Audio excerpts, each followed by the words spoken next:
L'amour ne peut être brisé, même par la mort, et cela est vrai même lorsque celui que vous aimez est un humain et que vous êtes un chien. Dans l'histoire d'aujourd'hui, nous allons découvrir un chien qui a même assisté aux funérailles de son maître, mais c'est ce qu'il a fait ensuite qui va vraiment vous bouleverser.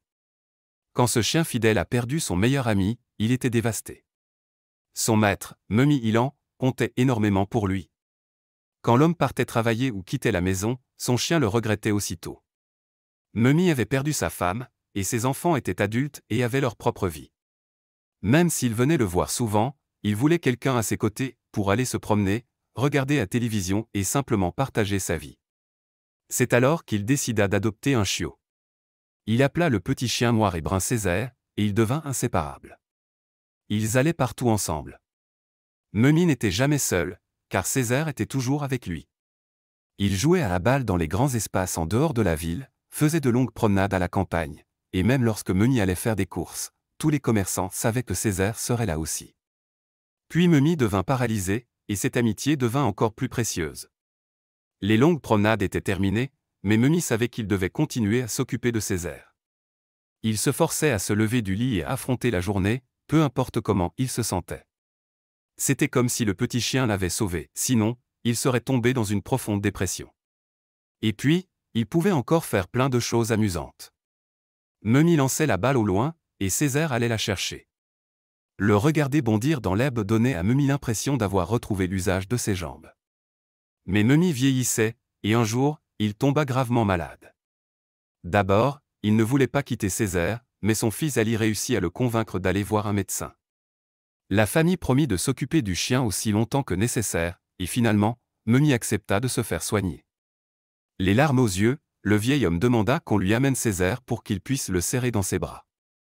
Il le câlina, lui gratta les oreilles, lui donna sa friandise préférée, et dit à son fidèle compagnon qu'il l'aimait, lui demandant aussi d'être sage avec Ali. Puis, ce fut le moment de dire au revoir.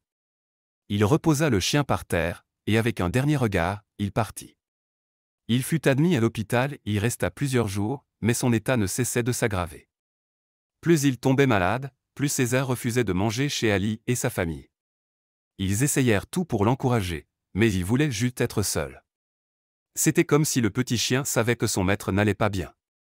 Les enfants d'Ali s'asseyaient avec lui, essayaient de le nourrir à la main, mais il refusait de manger et posait simplement sa tête sur leurs jambes pour se réconforter. Il devenait de plus en plus évident que Mummy ne rentrerait jamais à la maison. Quelques jours après avoir fait ses adieux à son compagnon à quatre pattes, le vieil homme mourut à l'hôpital. Sa famille était bouleversée, mais aucun d'eux ne ressentit la perte aussi profondément que Césaire. La personne qu'il aimait le plus ne reviendrait jamais. Ali lui expliqua cela, sans vraiment savoir si le chien comprenait, jusqu'au jour des funérailles. Le corps fut ramené à la maison dans un cercueil, et parmi les personnes en deuil, se trouvait Césaire, prêt à rendre un dernier hommage à son meilleur ami. Il s'assit à côté du cercueil, la tête baissée, pendant toute la cérémonie. Il n'aboya pas, ne fit aucun bruit, mais la tristesse l'enveloppait comme une couverture. Un chien n'a pas de mots, mais il suffit de regarder les photos prises lors des funérailles, montrant le petit chien assis sous le cercueil, pour sentir à quel point il était dévasté lorsque le cercueil fut emporté vers le cimetière.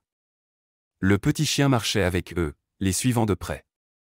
Certains membres de la famille ont essayé de le prendre dans leurs bras pour le réconforter, mais il ne les laissait pas faire.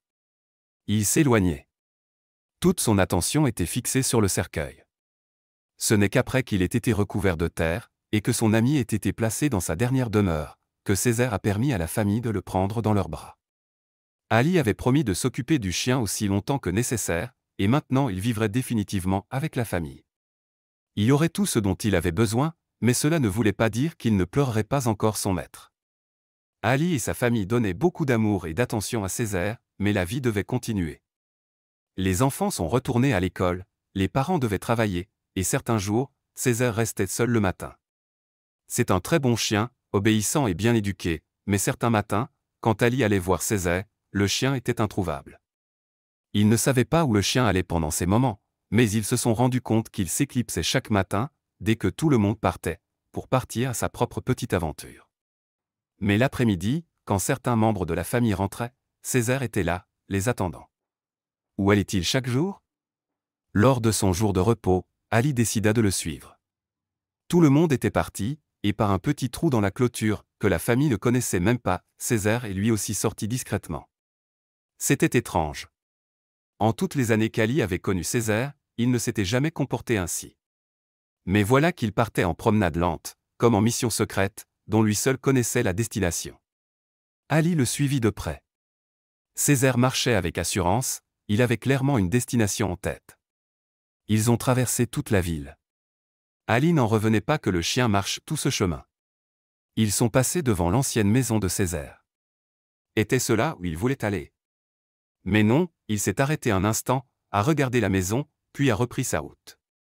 Lorsqu'ils ont atteint les limites de la ville, Ali a commencé à comprendre. C'était le cimetière. Même avec toutes ces tombes différentes, le chien savait exactement où aller. Il a couru devant certains employés du cimetière, et tous l'ont salué comme un vieil ami, lui faisant des caresses. Mais il a continué sa course vers l'une des tombes les plus récentes, celle où son meilleur ami était enterré. Là, il s'est couché et s'est reposé. Il était exactement là où il voulait être. Les employés du cimetière ont finalement remarqué la présence d'Ali et lui ont demandé s'il venait accompagner Césaire pour sa visite quotidienne. Surpris, Ali voulait savoir depuis quand Césaire venait ici. Ils ont expliqué que chaque matin, depuis l'enterrement de Mamet, Césaire venait rendre visite. Le matin, il restait allongé sur la tombe pendant des heures, puis l'après-midi, il courait chez lui pour être là quand sa nouvelle famille rentrait. Personne ne sait combien de temps Césaire ressentira le besoin de visiter son ancien maître, mais au moins, maintenant, la famille sait où il va chaque jour. Il les aime, mais son cœur est toujours avec son meilleur ami, et sa loyauté n'a pas disparu simplement parce que Mamet est mort. Ali accompagne souvent le chien pour visiter la tombe de son père. Là, ils peuvent se recueillir ensemble et partager leur chagrin, encore si présent. Le chien ne pleure pas, mais quand Ali le regarde avec des larmes qui coulent sur ses joues, il est évident que Césaire pleure Mamet autant que les autres membres de la famille. Heureusement, ils sont tous unis dans cette épreuve, et peuvent compter les uns sur les autres pour faire face à leur douleur. C'est ça, une famille, qu'elle soit humaine ou canine. L'amour des animaux, et en particulier celui des chiens, est d'une pureté incroyable. Ils n'ont pas besoin de mots pour exprimer leur attachement, leur fidélité ou leur chagrin. Un chien aime de tout son cœur, sans condition, sans jugement, avec une loyauté qui dépasse souvent celle des humains. Leur présence peut apaiser la douleur, leur regard peut réchauffer une âme blessée, et leur simple fidélité peut redonner espoir. L'histoire de Césaire nous rappelle que l'amour d'un chien ne s'éteint pas avec le temps ou à distance, il reste, vivant et sincère, comme une lumière dans l'obscurité du deuil.